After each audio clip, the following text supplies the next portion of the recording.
جو اللہ کے نام کے علاوہ چیز دی جائے وہ بھی حرام میں شامل ہے۔ آپ کہہ دیتے ہیں یہ بکرا فلانے بابے کا ہے، یہ کھیر فلانے بابے کی ہے، ایسے نہ کہو، کہو اللہ کے نام کی ہے، اس کو ہم ایصال ثواب کر رہے ہیں، اس کو ہم کیا کر رہے ہیں؟ اللہ تعالیٰ اس کی بخشش کر دے اس لیے ہم دے رہے ہیں، یہ تو ہو گئی حلال۔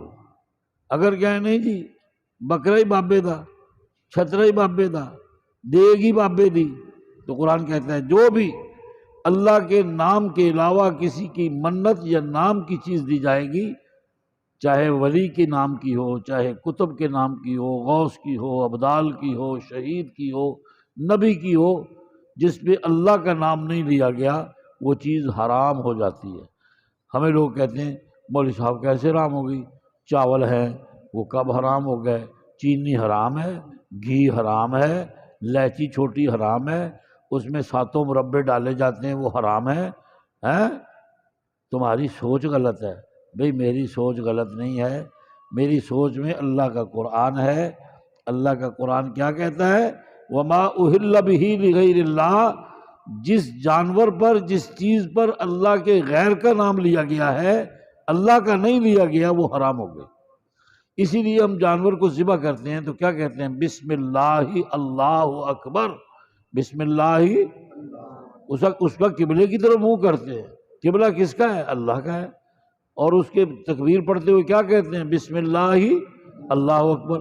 اب اللہ کا نام لیا تو وہ حلال ہو گیا، نہیں لیا تو حرام ہو گیا۔ اس لیے بھائی بحث فرقوں کی نہیں ہے، بات تو اصول کی ہے۔ لوکی قبرانو سجدے کریں دے، کٹے وچھے اوتھے جا کے دین دے، حق والے پہ دیون دہائی، نہ کوئی حصے دار اس دا، ساری مخلوق رب نے بنائی، نہ کوئی حصے دار اس دا۔ یہ ساری چیزیں تو اللہ نے بنائی ہیں۔ کسی نے اللہ کے سوا مکھی بھی بنائی ہے تو بتا دو؟ جب سارا کچھ ہے ہی اللہ کا تو نام بھی کس کا چلے گا؟ جب ایک چیز میری ذاتی ملکیت ہے تو دوسرے کو کیا حق ہے کہ ہم کہیں کہ یہ فلانے کی ہے؟